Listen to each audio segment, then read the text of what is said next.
भगवान के अलबेले भगत की कथा प्रारंभ होती है, जिनका नाम है केवट जी। आप सब लोग पूर्व परिचित हैं केवट जी के चरित्र से। मानस का एक बड़ा अद्भुत प्रसंग है केवट भैया का। केवट जी पिछली रात्रि में पूरी बात सुन लिए हैं कि राम जी कोई साधारण जीव नहीं है, राम जी ब्रह्म है। और ये भी सुन लिए हैं कि राम जी के चरणों में प्रेम करना ही असली परमार्थ है। परिणाम, प्रातः काल केवट जी निषाद राजगुह के पास गए और जाकर उनसे एक वरदान लिया, प्रभु मैं चाहता हूं घाट पर मुझे छोड़कर आज दूसरा कोई नाविक न रहे। निषाद जी बोले ऐसा क्यों? केवट जी बोले कि वो जो आए हैं ना अयोध्या वाले राम जी, मैं चाहता हूं कि हमरे नाव में बैठ के वो गंगा के ऊपर जाए। निषाद राजगुरु बोले ये कौन सी बड़ी बात है, पूरी नगर में डुगडुगी बजा दी गई कि कोई भी नाविक आज गंगा किनारे नहीं जाएगा।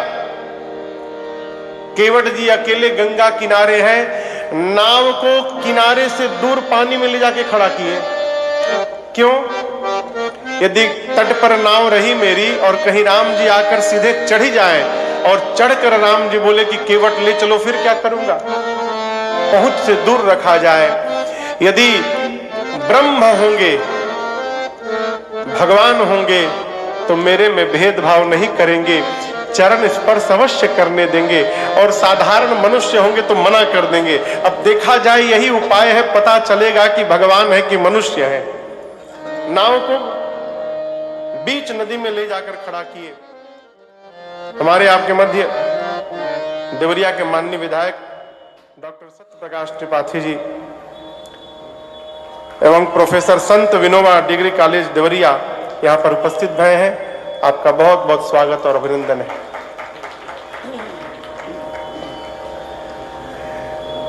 भगवान गंगा जी के तट पर पहुंचे और आप दर्शन करिए। जो भगवान पूरे संसार को देते हैं, जिनसे पूरी दुनिया मांगती है, वो भगवान केवट के आगे हाथ फैला दिए हो। आप सबको चौपाइयां याद होंगी। आइए आज हम और आप मिलकर गाते हैं। बाबा कहते हैं, इज मांगी नावन न केवट आना, मांगी नावन न केवट आना। ऊपर से कही तुम्हार मरम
और कबार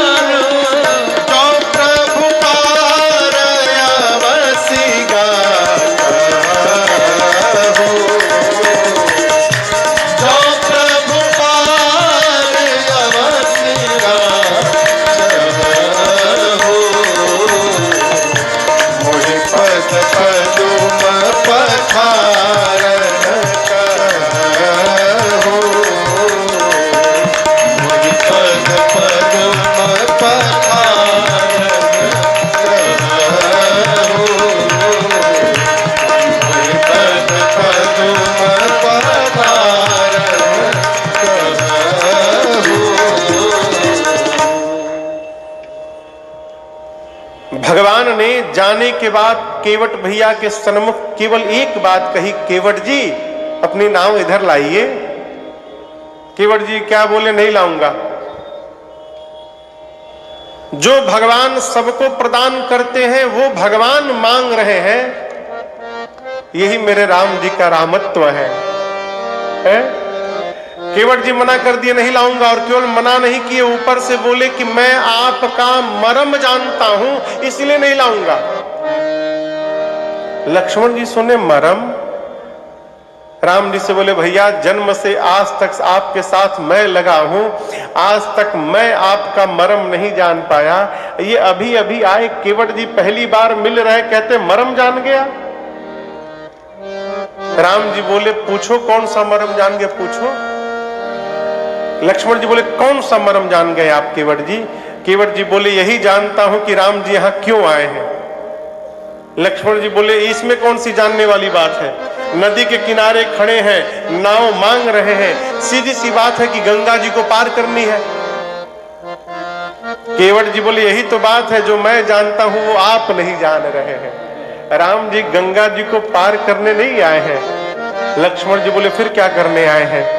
केवट भैया कहना चाहते हैं कि आज राम जी इस गंगा और नाव को माध्यम बनाकर इस केवट को अपना चरणामृत पिलाने आए हैं। इस मर्म को मैं भली भांति जानता हूं। लाऊंगा नहीं मैं नाव, मना कर दिया, नहीं लाऊंगा। अरे हम नाही नियारा, नियारा बुझाता ना,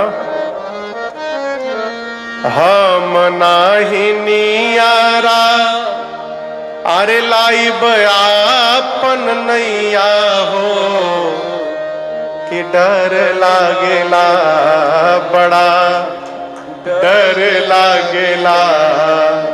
राम जी बोले केकरा से? रउआ से ना, अरे रौरी गोड़वा के धूरिया से डर लागेला बड़ा डर लागेला।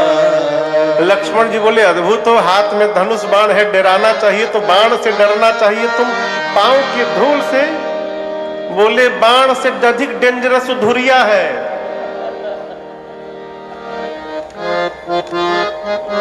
ये बाण चलने पर तो समाप्त हो जाएगा, लेकिन उसके छूने पर समाप्त होगा नहीं, लेकिन फिर कुछ बचेगा भी नहीं। लक्ष्मण जी बोले क्या बोलना चाहते हो? केवट जी कहते हैं कभी राम जी ने किसी पत्थर को छुआ था क्या?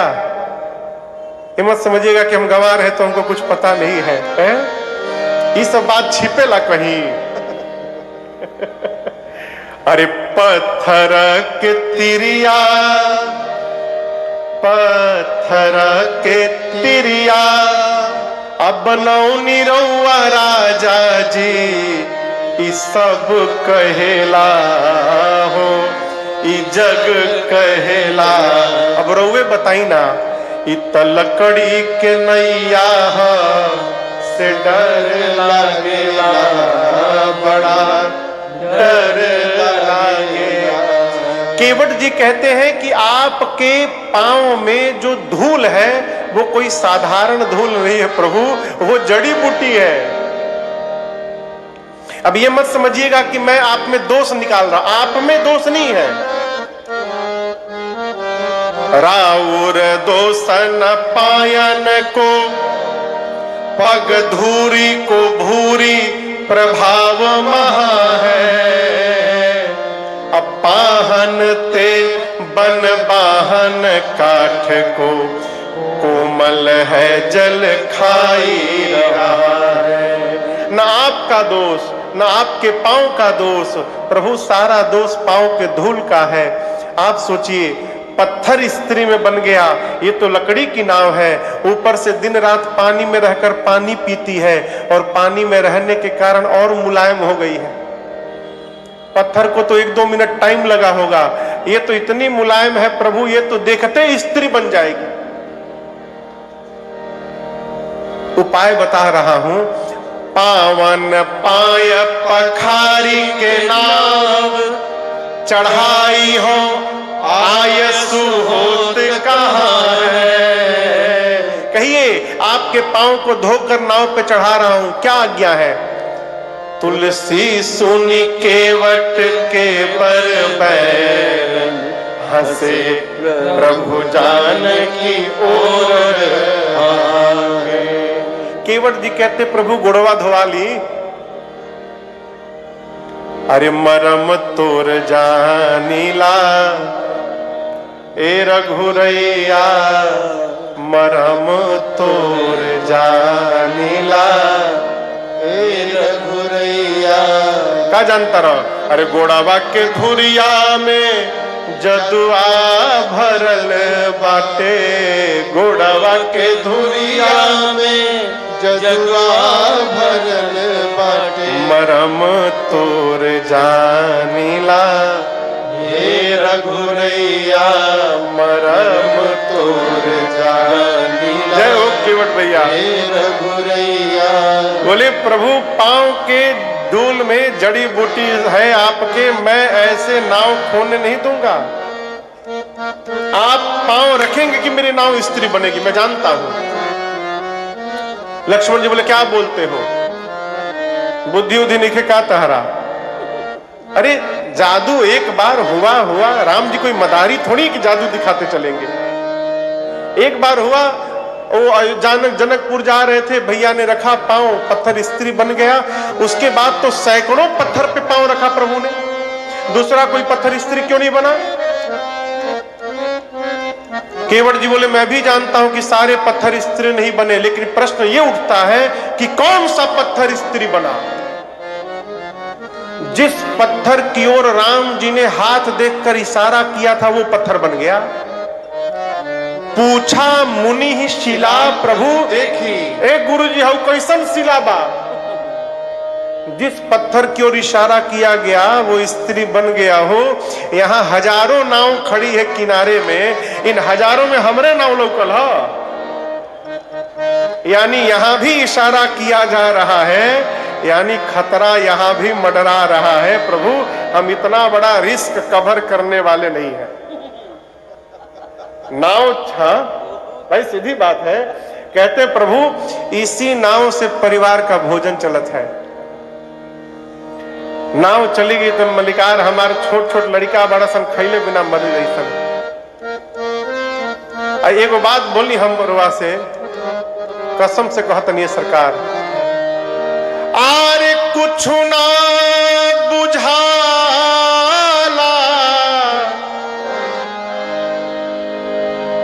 अरे कुछ ना बुझाला,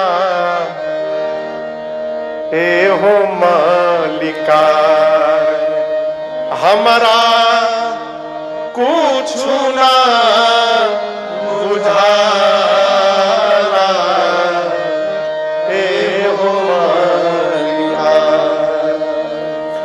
नाव बनी जाई नारी तमुरुख बनब हम भारी, नाव बन जाई नारी तमुरुख बनब हम भारी। हे मलिकार आरे नैये के कमैया हमार बाल बच्चा खाला, ए हो मलिकार हमारा कुछ ना बुझाला, ए हो मलिकार। केवट जी कहते प्रभु इसी नाव ने मेरे परिवार को जिलाया है। नाव चली गई तो प्रभु हमारा लड़का भूखों मर जाएंगे। हम कोनो कामों धंधा नहीं किया। सरकार बाबा नाव चलाए, बाबा के बाद बाबूजी नाव चलाए, अब बाबूजी के बाद अब हम नाव चला रहे हैं। सरकार हमारी बात हमारे लड़कों भी नाव ही चलाएंगे। हम लोग कोई वेद पुराण नहीं पढ़े कि नाव चली गई तो पूजा पाठ करवा लेंगे। केवट जी अपनी वास्तविक स्थिति स्पष्ट करते हैं। कहते प्रभु हम आपसे कहा बताई, अरे जोरी के जुगल पानी केवट कहत बात जोरी के जुगल पानी। केवट कहत बात जीविका अपनी कौन यतन बचाई हो। जीविका अपनी कौन यतन बचाई हो। नाथ पग धूरी को प्रभाव जग जानत है। नाथ पग धूरी को प्रभाव जग जानत है। तरनी चढ़ाई कैन धरनी रचाई हो। तरनी चढ़ाई कैन धरनी रचाई हो। एक की अधीनता अनेक दुख दीनानाथ। एक की अधीनता अनेक दुख दीनानाथ। दूसरी रखाई गृह राहना मचाई हो। दूसरी रखाई गृह राहना मचाई हो। सब ही समेत नाव तब ही चढ़ई हो जब। सब ही समेत नाव तब ही चढ़ई हो जब। चरण पखारे चरणामृत अचई हो। चरण पखारे चरणामृत अचई हो। चरण पखारे चरणामृत अचई हो। केवट भी हाथ जोड़ लिए हो। जोरी के जुगल पानी अकेवट कहत बात। हे प्रभु आप ही बताइए जीविका अपन कौन यतन बचाई हो। प्रभु जीवन में कभी भी किसी की रोजी रोटी पर लात नहीं मारना चाहिए प्रभु। है ये नाव हमारी रोजी रोटी है प्रभु। ये नाव चली गई तो लड़का भूखों मरी जाएंगे। हमारा नाव चलती है तो घर में भोजन जाता है। और चलिए स्वीकार कर लेता हूं कि नाव स्त्री बन जाएगी, उसके बाद कितना बड़ा बवाल होगा आप नहीं जानते। घर में एगो मेहरारू पहले से बैठी है प्रभु, उसी का पेट नहीं भर पा रहा हूं, दिन रात झगड़ा होता है। यदि दूसरी जाएगी तो क्या बोलूंगा, कहां से आई है। लक्ष्मण जी बोले बोल देना कि राम जी के पांव से नाव स्त्री बन गई। केवट जी बोले पाला पड़ा है घर में जो हमारी है उनसे कभी पाला पड़ा है आपका? आप क्या जाने हम कैसे रहते हैं। यदि ले जाकर कहूंगा कि राम जी के पांव से नाव स्त्री बन गई तो कहेगी बेवकूफ समझते हो, नाव बेचकर दूसरी शादी करके चले आए और बेवकूफ बना रहे हो कि पांव से नाव स्त्री बन गई। इस प्रश्न का क्या उत्तर दूंगा आप बताइए। और प्रभु मैंने सुना हो जो स्त्री बनती है वो ब्राह्मणी होती है। मैं जाति का मल्लाह, वो ब्राह्मणी कहेगी दूसरे घर में रहूंगी, इस घर में नहीं रहूंगी। अलग से बर्तन लाओ, राशन लाओ, बासन लाओ, कपड़ा लाओ। एक का पेट तो पहले से नहीं भर पा रहा हूं प्रभु, दूसरी को देकर क्यों झंझट में डालना चाहते हैं नाथ। सीधी सीधी बात, पांव धुलवा लीजिए। भगवान मौन कुछ नहीं बोले। केवट जी बोले जाए हुए के बाद कि ना कि बस यही आगिल बने रूबा। भाई जिसको जाना होता है वो दर मुलाई करता है। केवट बोले हमको तो लगता है आपको जाना ही नहीं है। लक्ष्मण जी पिछली बार जो स्त्री बनी थी उस स्त्री का क्या हुआ? लक्ष्मण जी बोले कि गौतम ऋषि ले गए। अच्छा, इस बार भी किसी मुनि को बोल के तो नहीं आए कि रुकिए रुकिए कि स्त्री आपके लिए लेकर आता हूं और आप इस ताक में बैठे कि केवट की नाव को बनाकर भेज दूंगा। मरना स्वीकार है, नाव नहीं खोने दूंगा। मुझे पता चल गया आपको जाना होना कहीं नहीं है, जाने वाला इतनी देर तक खड़ा रहेगा है? आप नहीं मत धुलवाइए। अब तक मैं कहता था कि मैं धोऊंगा, अब मैं बोल रहा हूं कि मैं आपका पांव नहीं धोऊंगा। यदि आपको पार जाना है, केवट जी ने स्पष्ट कर दिया, जो प्रभु पार अवश्य का। अगर अवश्य में आपको जाना है तब आप कहिए कि केवट मेरा पांव धोइए और मुझे गंगा के उस पार पहुंचाइए। कितनी बड़ी शर्त रखी केवट जी ने, आप दर्शन करें। एक कितनी भी श्रद्धा रखने वाला शिष्य हो, आदरणीय गुरु जी आए तो क्या कोई गुरु जी चेला के घर जाके कहेंगे देखो हम आ गए, हमारा गोड़ धो? कोई गुरु कहेंगे शिष्य से कि हमारा पांव धो? केवट कहते हैं कि अब हम नहीं बोलेंगे, अब आप बोलिएगा कि केवट मेरा पांव धो और मुझे गंगा के उस पार ले चलो, मैं धोने वाला नहीं हूं। रघुनाथ जी इस पर भी नहीं बोले। केवट भैया मेरे बेचैन हैं, आखिर प्रभु बोल क्यों नहीं रहे हैं? तब अचानक उनके मन में एक बात आई और वो राम जी के चारों तरफ गोल गोल घूमने लगे। केवट जी के इस भाव को देखकर, इस व्यवहार को देखकर लक्ष्मण जी बोले ये क्या कर रहे हैं आप? केवट जी बोले चुप रहिए, कुछ देख रहा हूं। क्या देख रहे हो बताओ तो? केवट जी बोले मैं देख रहा हूं राम जी जो कपड़ा पहने हैं उसमें कहीं पॉकेट तो बना ही नहीं है, जेब, और कपड़े में जेब नहीं है, इसका एक ही मतलब है कि ठीक हमारे नियर भी ठन ठन गोपाल है। स्थिति सेम टू सेम है।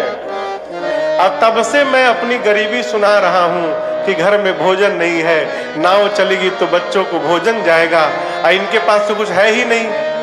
अब बात समझ में आई, इस संकोच में है कि केवट नाव से नदी पार करा देगा तो मैं उतराई क्या दूंगा, यही बात है ना। इसी संकोच में नहीं बोल रहे हैं ना। केवट जी कहते प्रभु चलिए, आप भी क्या याद रखेंगे, आज तक भगवान मुक्त करते रहे, आज एक भक्त भगवान को मुक्त कर रहा है, जाइए। मैं वचन देता हूं रघुनाथ जी, पांव धोऊंगा, नाव पर बिठाऊंगा, गंगा के पार पहुंचाऊंगा, और प्रभु कसम खा के कहता हूं प्रभु कुछ मांगूंगा नहीं आपसे, ऐसे ही उतार के चला आऊंगा। पूज्यपाद गोस्वामी तुलसीदास जी महाराज यहां छंद लिखते हैं। केवट भैया कहते प्रभु पद कमाल धोई चढ़ाई नाव, नाथ उतराई जहो, नाथ उतराई जहो, नाथ उतराई जहो। मोहि राम राउर आन, दशरथ सपथ सब साची कहो, सपथ सब साची कहो, सपथ सब साची। केवट जी ने कहा प्रभु पांव धोऊंगा, नाव पर बिठाऊंगा, गंगा के पार पहुंचाऊंगा, कुछ नहीं मांगूंगा, ऐसे चलाऊंगा। छोटा हूं ना, विश्वास नहीं हो रहा होगा कि केवट ऐसा भी कर सकता है। रघुनाथ जी आपकी सौगंध, आपके पूज्य पिताजी की सौगंध, कुछ मांगूंगा नहीं प्रभु मैं। केवट जी ने महाराज और राम जी की सौगंध उठाई ना, लक्ष्मण जी को आ गया आवेश, निकाल लिए, बाण मार दूंगा इसको। इसने पिताजी की सौगंध ले ली। अब केवट जी देख रहे हैं, एक तरफ राम जी नाव मांग रहे हैं, दूसरी तरफ लक्ष्मण जी बाण चला रहे हैं। बोले क्या अद्भुत संजोग बना है प्रभु, बड़ा भाई मांग रहा है, छोटा भाई डरा रहा है, मार दीजिएगा, मार दीजिए। मरना स्वीकार है प्रभु, कहिए लक्ष्मण जी से। बरु तीर मारहु लखनऊ पे, जब लगे न पाय पखारी हो। बरु तीर मारहु लखनऊ पे, जब लगे न पाय पखारी हो। तब लगे न तुलसीदास नाथ, कृपाल पार उतारी हो। कृपाल पार उतारी हो। कृपाल पार उतारी हो। कृपाल पार उतारी हो। केवट जी बोले, प्रभु मरना स्वीकार है, लेकिन जब तक पांव नहीं धोऊंगा तब तक नाव पर पांव रखने नहीं दूंगा मैं। ये मारने की बात कर रहे हैं, मारिए ना, आप मारिएगा लक्ष्मण जी तो मेरे सौभाग्य, कितना मेरा सौभाग्य बढ़ेगा आप सोच नहीं सकते हैं। लक्ष्मण जी बोले, मरोगे तो क्या सौभाग्य बढ़ेगा? बोले, अरे मरते समय कहा गया आपके भैया का नाम आना चाहिए। आप सोचिए ना, आप बाण मारेंगे, मैं मरूंगा, आपके भैया का नाम नहीं, साक्षात आपके भैया ही सामने खड़े रहेंगे। किसको मिलेगी ऐसी मृत्यु? तुरंत मारिए, विलंब मत करिए। और आपको एक भीतर की बात बताऊं, सुना हो मरते समय मुख में गंगा जल डाला जाता है। लक्ष्मण जी, जैसे आप बाण चलाएंगे ना, बाण लगने के बाद गंगा जल छोड़िए, बगले में गंगा जी बह रही हैं। बाण लगते मैं सीधे गंगे जी में कूदूंगा और 2-4 बूंद छोड़िए, तब तक पीता रहूंगा जब तक मर न जाऊं। ऐसी मृत्यु किसी को नहीं मिलेगी। लक्ष्मण जी सुने तो कहे तो बड़ा ज्ञानी है।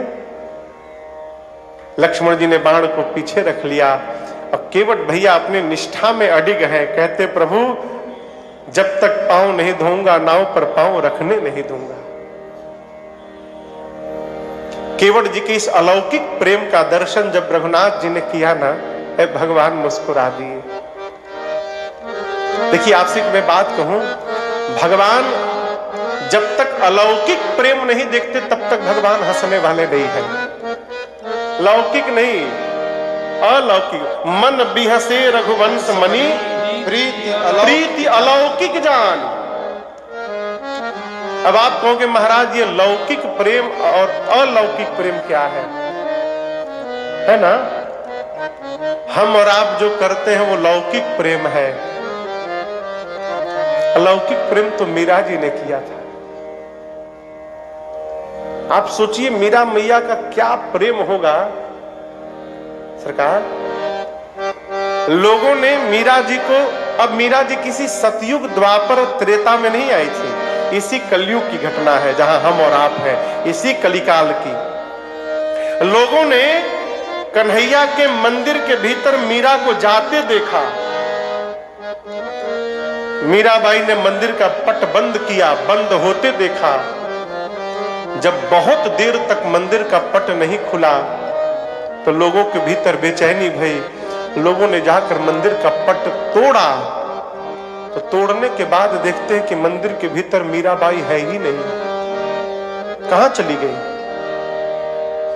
मीराबाई? कहां चली गई? संसार में 2 लोग हैं जिनका पार्थिव शरीर का पता ही नहीं चला, उनका पार्थिव शरीर मिला ही नहीं। एक कबीरदास जी भाई और दूसरे मीराबाई भाई। शरीर मिला ही नहीं उनका। कबीरदास जी के तो शरीर के स्थान पर पुष्प मिले, लेकिन मीराबाई का पुष्प भी नहीं मिला। आखिर में मीराबाई मंदिर में से गायब कहां हो गई? जानते क्या भैया? कन्हैया की मूर्ति में से साक्षात कन्हैया ही प्रकट हो गए। जब मीराबाई मंदिर के भीतर गई ना हो, कन्हैया प्रकट हो गए और मीराबाई का आलिंगन करके अपने श्री विग्रह में प्रतिमा में ही मीराबाई को लेकर भगवान प्रवेश कर गए और भगवान में ही मीरा जी विलीन हो गए। क्यों? क्यों? अलौकिक प्रेम था। अलौकिक प्रेम क्या है? जहां पर मांग ना हो, जहां पर मांग समाप्त हो जाए और जहां पर समर्पण प्रारंभ हो जाए माई बाप, वो अलौकिक प्रेम है। और इसी अलौकिक प्रेम का दर्शन करके भगवान हंसते हैं, ऐसे नहीं हंसते। आज केवट जी का अलौकिक प्रेम देखा मेरे रघुनाथ जी ने। एक तरफ तो कहते हैं घर में भोजन नहीं है, नाव चलेगी तो घर में रात का भोजन जाएगा। दूसरी तरफ कहते हैं प्रभु सौगंध लेता हूं, आपसे कुछ मांगूंगा नहीं, ऐसे ही चला आऊंगा। दोनों बातों में कितना विरोधाभास है, आप सोचिए। ये अलौकिक प्रेम। दूसरी बात, जब तक केवट जी ये कहते रहे, आप दर्शन करिए, जब तक केवट जी ये कहते रहे कि प्रभु नाव चलेगी तो घर में भोजन जाएगा, नाव चलेगी तो घर में भोजन जाएगा, अर्थात नाव चलने के बाद आप जो देंगे उससे भोजन जाएगा, भगवान मौन खड़े रहे। जब तक केवट जी के मन में लेने का भाव था तब तक भगवान मौन खड़े रहे। और जैसे केवट जी ने सौगंध खा लिया कि प्रभु लूंगा नहीं, कुछ नहीं लूंगा, तो इनके त्याग को देखकर भगवान मुस्कुरा उठे और बेहस पड़े। उदाहरण सामने है आपको। सुन केवट के बैन प्रेम लपेटे अटपटे, बिहसे करुणा चितई जान की लखन तन। भगवान भी हंसे और कृपा के सिंधु रघुनाथ जी ने केवट भैया पर कृपा कर दी। केवट जी विलंब मत करिए, बेगी आनु जल पाय पखारो, बेगी आनु जल पाय पखारो, होत विलंब उतार ही पारो, होत विलंब उतार ही पारो।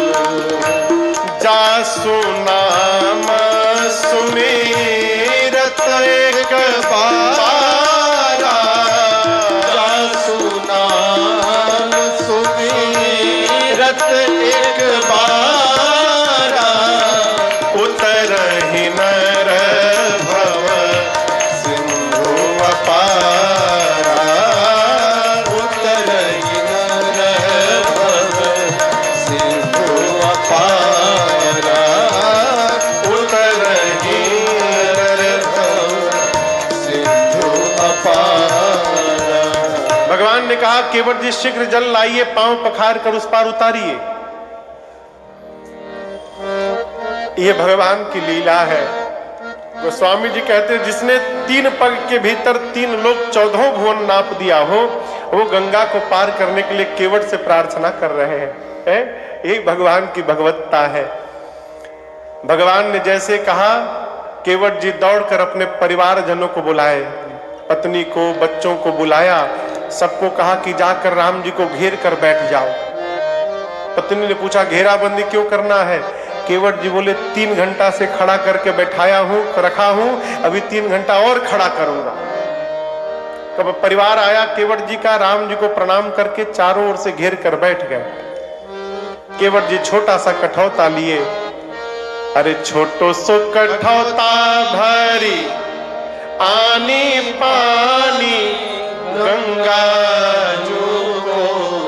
केवट जी छोटे से कठौता में से जब जाकर कठौता लेकर गंगा जी में से कठौता में जल भरे ना, गंगा जी में वेग बढ़ गया, गंगा जी की धारा में हलचल होने लगा। गंगा जी केवट जी को धन्यवाद देने लगी, धन्य हो केवट जी, धन्य हो। क्यों?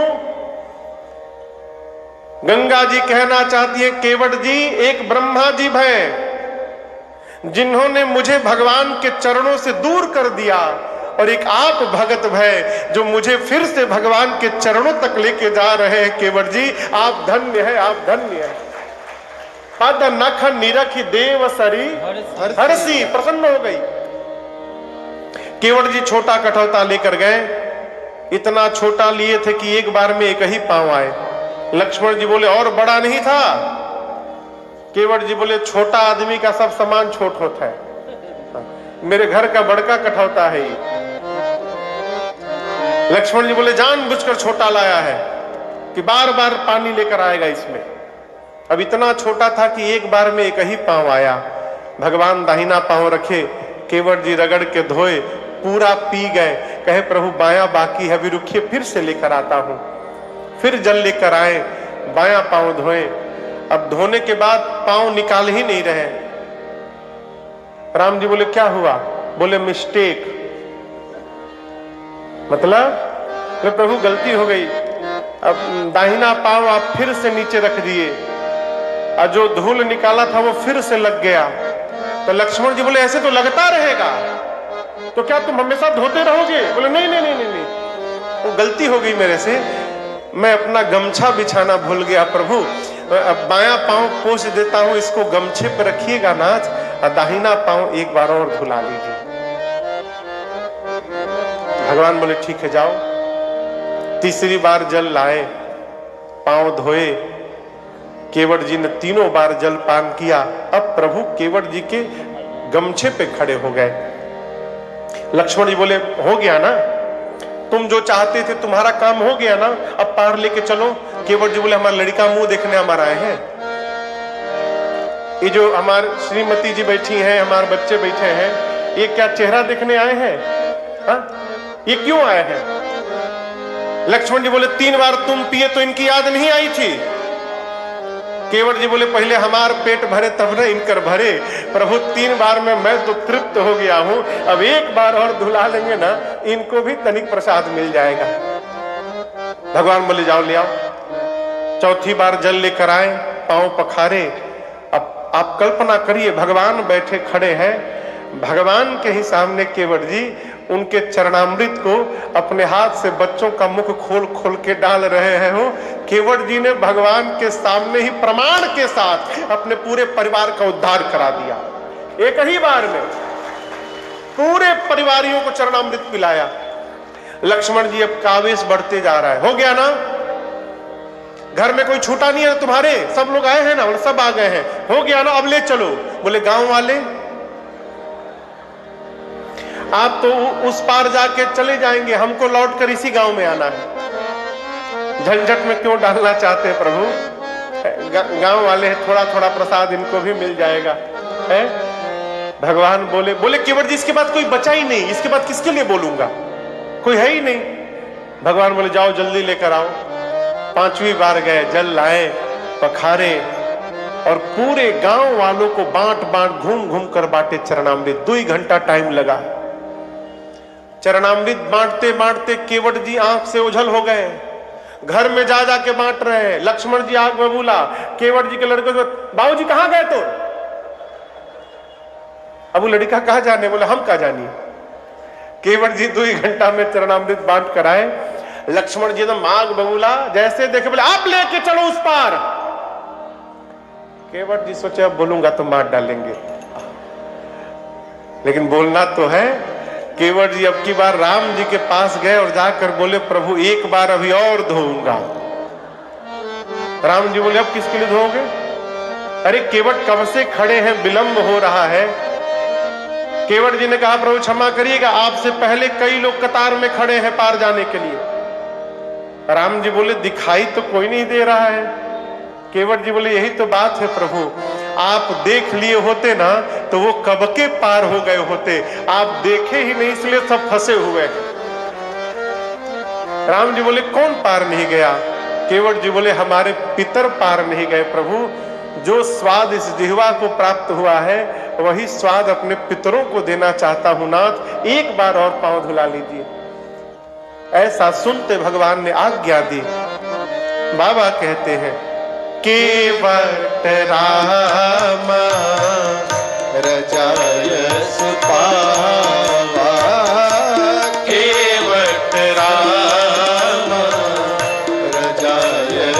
पावा, पानी कठव था भरी ले आवा, पानी कठव था भरी ले आवा।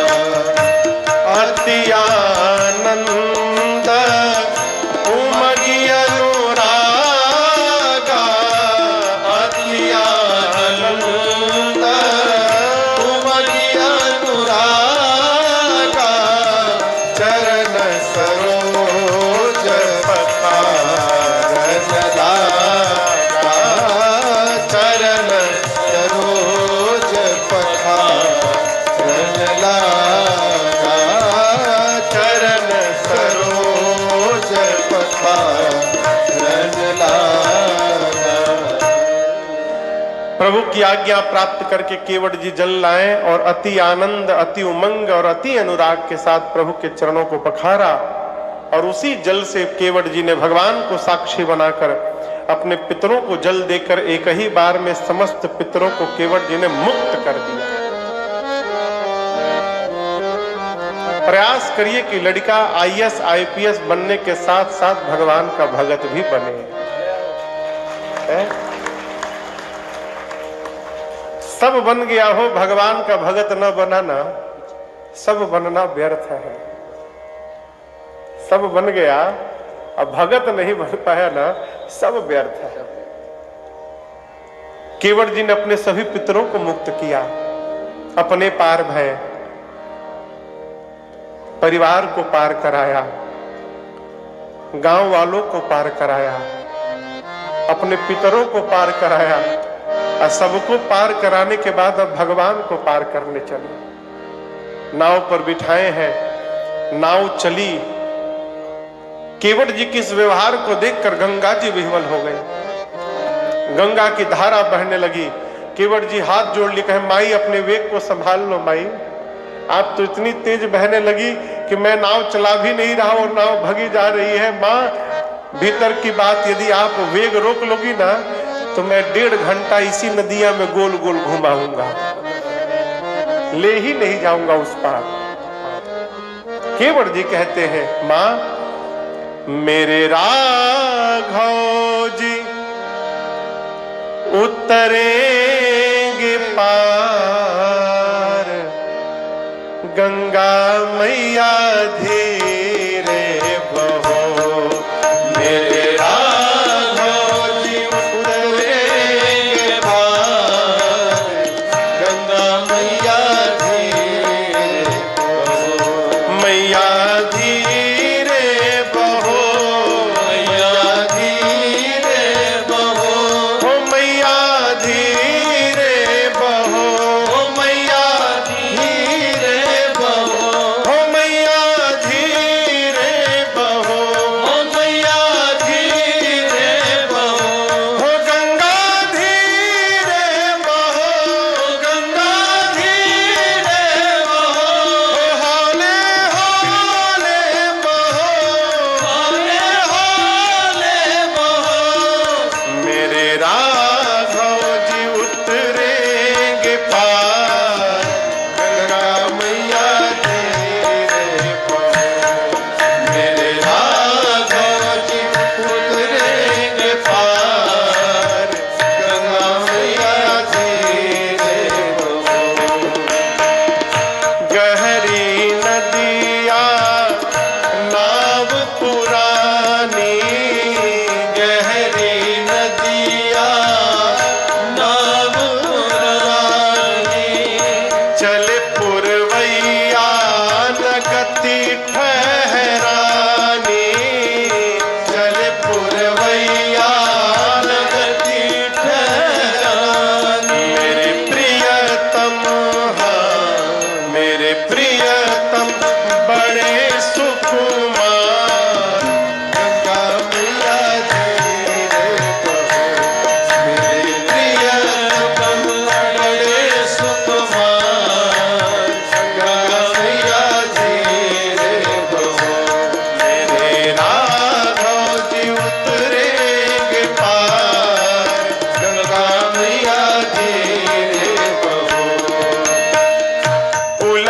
शरीर निरखियन में पुलक शरीर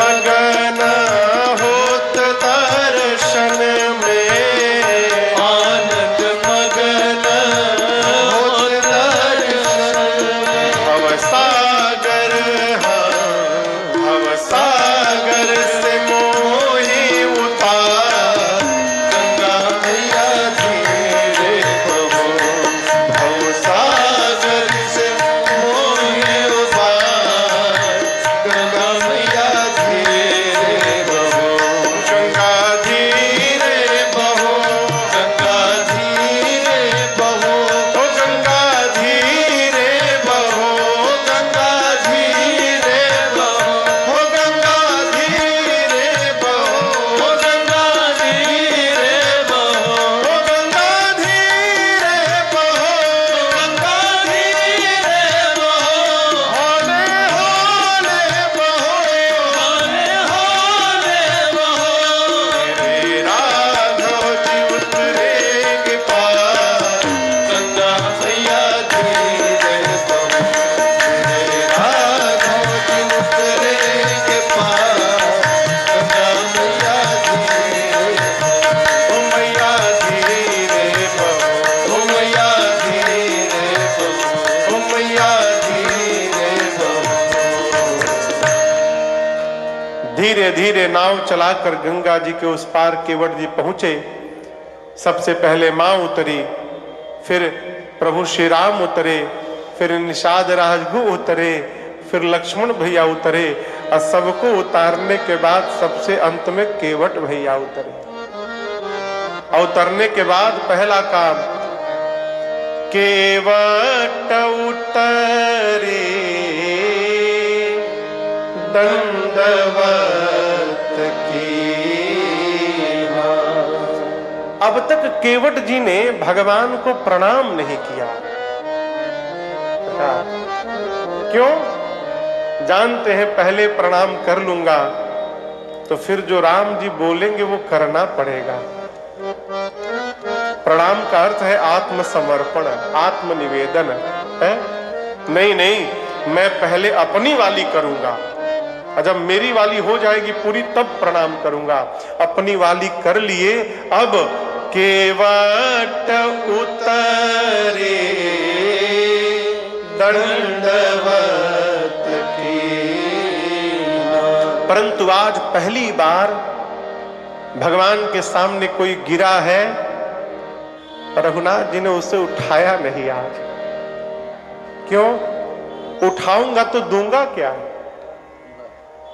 ये पुत्र है, इसने कह दिया कि कुछ नहीं चाहिए, मैं पिता हूं, क्या मेरा कोई धर्म नहीं? ये कह रहा है इसे नहीं चाहिए, ये इसकी महानता है। मैं यदि नहीं दूंगा तो मैं कहां रहूंगा? मुझे तो देना ही पड़ेगा। और उठाऊंगा तो दूंगा क्या? क्या दूंगा? मेरे पास कुछ नहीं है। प्रभु संकोच के कारण नहीं उतार रहे हैं। मेरी मां से प्रभु की स्थिति देखी नहीं गई। मां ने अपने हाथ की अंगूठी निकाल ली। कहा, प्रभु पत्नी के रहते यदि पति के जीवन में संकोच हो, पत्नी का जीवन व्यर्थ है नाथ। आपके रहते मेरा सर्वस्व है। आप संकोच का त्याग करिए, केवट भैया को ये अंगूठी दे दीजिए प्रभु। राम जी बोले, आप अपने हाथ में से निकाल ली सीता जी? मां ने कहा, प्रभु मेरा हाथ, इस हाथ को जिस दिन मेरे पिताजी ने आपके हाथ में सौंप दिया था प्रभु, ये उस दिन से आपका बन गया था, मेरा तो है ही नहीं। है मेरा सर्वस्व आप ही है प्रभु। आप संकोच का त्याग करिए, केवट जी को ये मुद्रिका दे दीजिए। अंगूठी मेरी सीता मैया के ही हाथ में थी, राम जी के हाथ में नहीं गई। भाषा का ध्यान रखिए। राम जी कहते हैं, कहे ओ कृपाल लेहि उतराई। यदि राम जी देते तो फिर कहते कि कहे ओ कृपाल लेहु उतराई। लेकिन गोस्वामी जी लेहू नहीं लिखे, ले ही लिखे, अर्थात मां तुम्हारी उतराई दे रही है केवट, मां से उतराई ले लो। केवट जी ने देखा कि मां ने अपने हाथ में से मुद्रिका निकाली है। केवट जी व्याकुल होकर भगवान के चरणों में लिपट गए।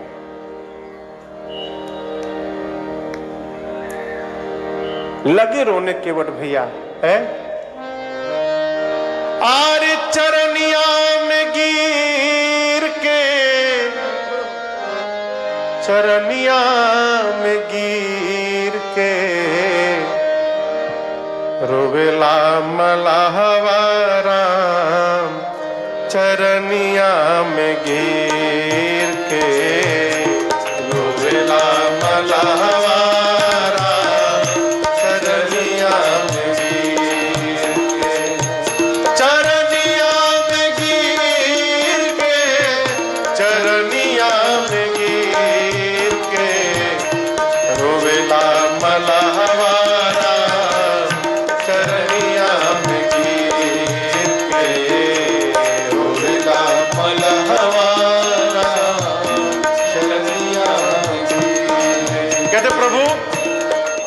नाही सोना लेबो लौटे तहिया कुछ दे, आज नाही सोना लेबो लौटे तहिया कुछ दे, एही रहिया जइहा प्रभु जी, एही रहिया जइहा प्रभु जी, तू बनवा से फिर के रोवेला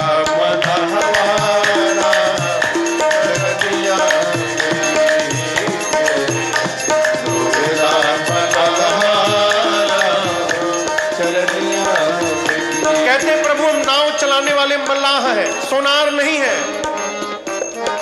इस नाव का, इस अंगूठी का क्या करेंगे हम? हवे ना सोनार गई तेरी करी का सोना के मुनरी, हवे ना सोनार गई करी का सोना के। एक बात कही, जन्म ली हल सुफल भइल, जन्म ली हल सुफल भइल, गंगा जी के तीर के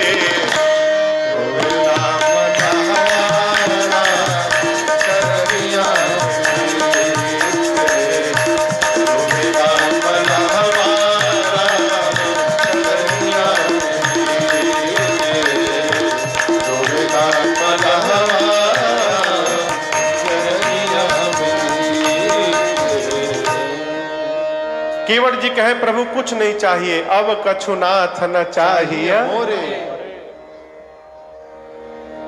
इस एक वाक्य से केवट भैया ने बड़े बड़े देवताओं को भी परास्त कर दिया। आप पढ़िएगा मानस, राम जी के पास कौन आया और किसने नहीं मांगा? कौन नहीं मांगा? शंकर जी नहीं मांगे क्या?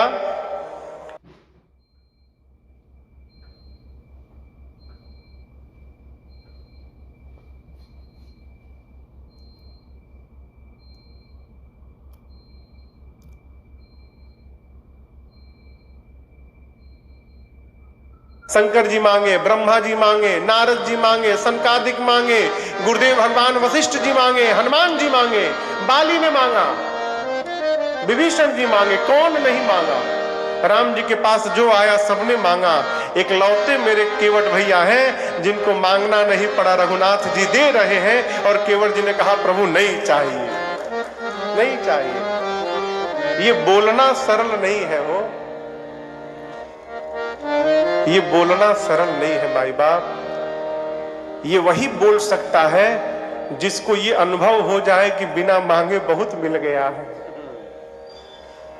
जब तक आप ये अनुभव में नहीं लाएंगे कि बिना मांगे बहुत मिल गया है, ये मुख से निकलने वाला नहीं है प्रभु नहीं चाहिए।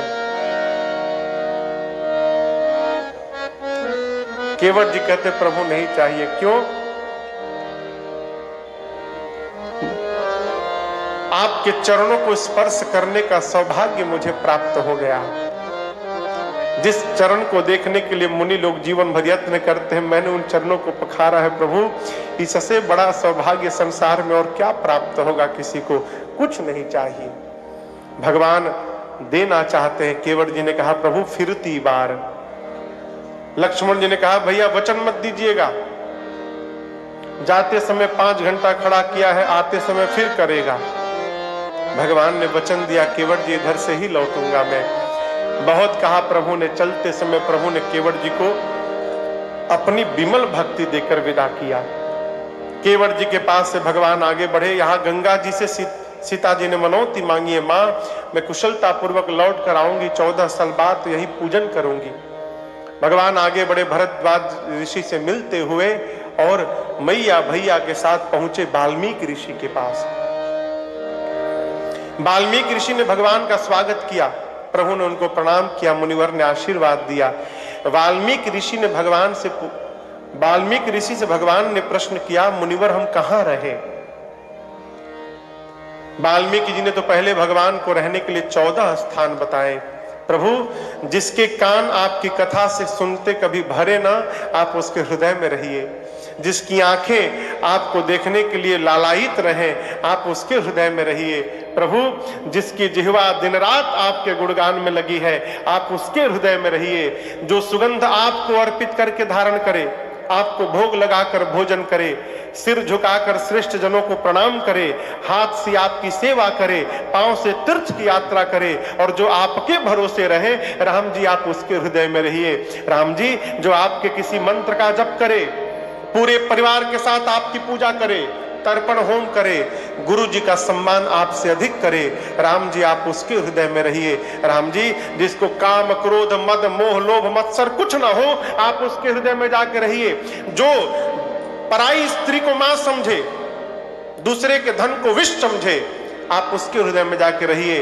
राम जी जो अपने अवगुण को अपना समझे और अपने सद्गुण को आपकी कृपा प्रसादी समझे, आप उसके हृदय में रहिए। राम जी जो आपके भक्तों को प्रेम करता हो, आप उसके हृदय में जाके रहिए। राम जी जो चारों तरफ केवल आप ही को देखता रहता है, आप उसके हृदय में जाके रहिए। और अंतिम बात, राम जी जो आपसे जीवन में कभी कुछ न मांगता हो, आप उसके हृदय में जाके रहिए। ये आपके लिए स्थान है। यह स्थान बताने के बाद राम जी को वाल्मीकि जी ने लौकिक स्थान बताया। कहां रहिए? चित्रकूट गिरि करहु निवासु,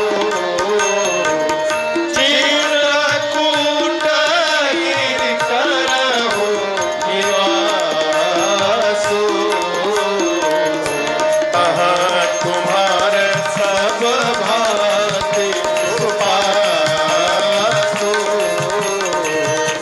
तहाँ तुम्हारे सब भांति सुपासु। राम जी आए। रमे राम मन देवन जाना, रमे राम मन देवन जाना, चले सहित सुरथपति प्रधाना, चले सहित सुरथपति प्रधाना, चले सहित सुरथपति प्रधाना। वाल्मीकि जी ने कहा राम जी आप जाकर चित्रकूट रहिए।